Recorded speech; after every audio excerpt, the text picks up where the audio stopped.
Okay, so this is the Charles Dickens preface to A Christmas Carol, written December 1843. I have endeavored in this ghostly little book to raise the ghost of an idea, which shall not put my readers out of humor with themselves, with each other, with the season, or with me. May it haunt their house pleasantly, and no one wish to lay it. Their faithful servant, friend and servant, CD for Charles Dickens. And there's a little picture. Okay, we'll see if I get pulled out for showing you the picture. It's in a book. Stave 1, Marley's Ghost. Marley was dead. To begin with, there is no doubt whatever about that. The register of his burial was signed by the clergyman, the clerk, the undertaker, and the chief mourner. Scrooge signed it, and Scrooge's name was upon. Change for anything he chose to put his hand to, old Marley was as dead as a doornail. Mind, I don't mean to say that I know of my own knowledge what there is particularly dead about a doornail. Okay, so he's making a joke. Now, he was dead as a doornail, and now he's making a joke saying, I don't even know what it means to be dead as a doornail. How could a doornail be dead? I might have been inclined myself to regard a coffin nail as the deadest piece of ironmongery in the trade, but the wisdom of our ancestors is in the simile. So the simile is dead as a doornail. And my unhallowed hands shall not disturb it. Or the country's done for. I guess the country's done for if he wrecks their old simile. You will therefore permit me to repeat emphatically that Marley was as dead as a doornail. So he spent a whole paragraph just talking about the term dead as a doornail and making a joke about it and saying it's an old simile and we shouldn't worry our ancestors about questioning it. Scrooge knew he was dead. Of course he did. How could it be otherwise? Scrooge and he were partners, so Scrooge and Marley were partners.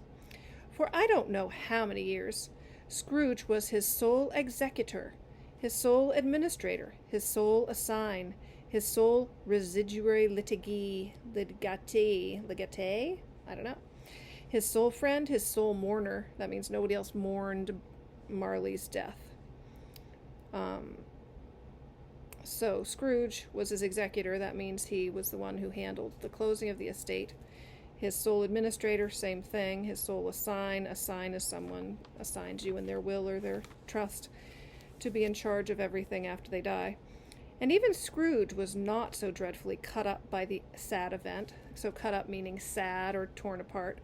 So Scrooge isn't really sad. Marley, his boss, business partner, friend, is dead. But that he was an excellent man of business on the very day of the funeral, and solemnized it with an undoubted bargain.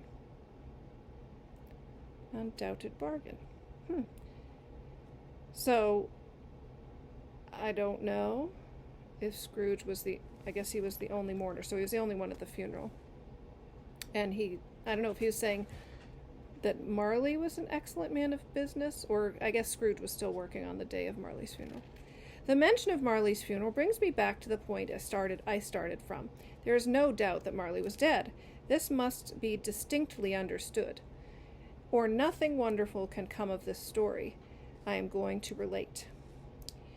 If we were not perfectly convinced that Hamlet's father died before the play began, there would be nothing more remarkable in his taking a stroll at night.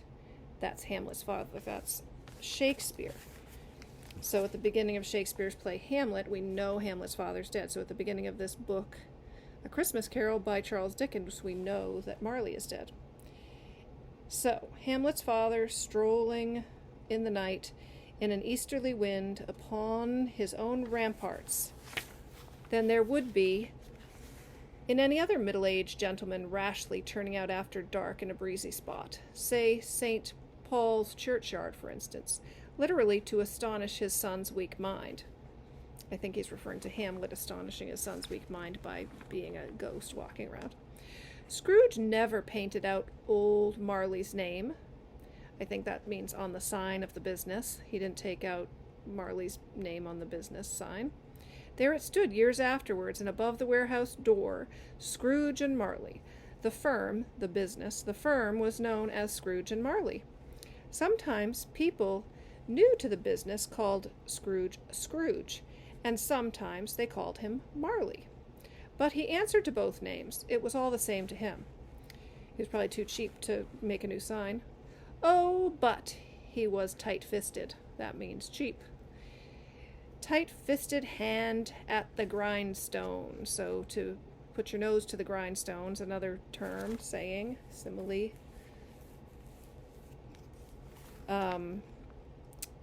Scrooge, a squeezing, wrenching, grasping, scraping, clutching, covetous old sinner, hard and sharp as flint, from which no steel had ever struck out generous fire, secret and self-contained and solitary as an oyster.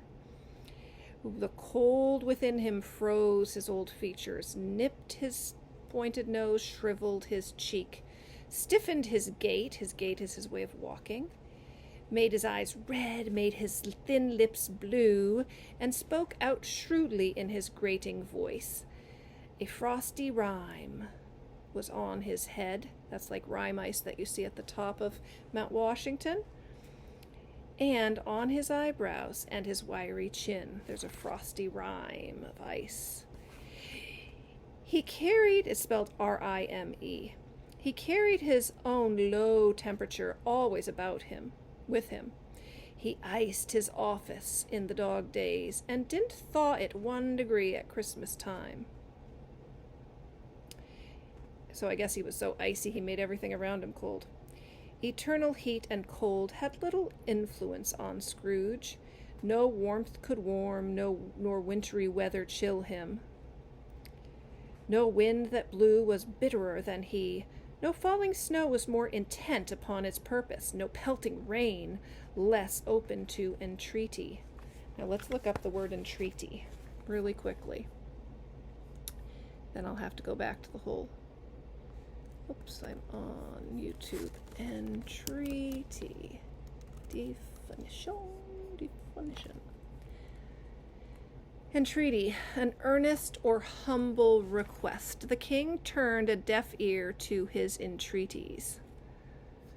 What does entreaty mean? Let's see if someone else gives us another one. To plead with, especially in order to persuade, ask urgently, entreated his boss for another chance. Asking urgently, he entreated his boss for another chance.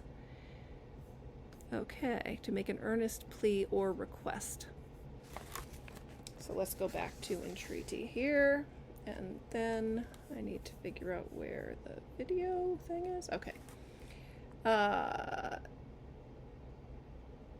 Entreaty. No rain could boast. Pelting rain. Okay. No pelting rain, less open to entreaty. So, I think they're saying there's no snow colder, working harder to be cold and icy. No rain pelting, working harder. Okay. That is that for right now. Charles Dickens, A Christmas Carol, and we also did some vocabulary.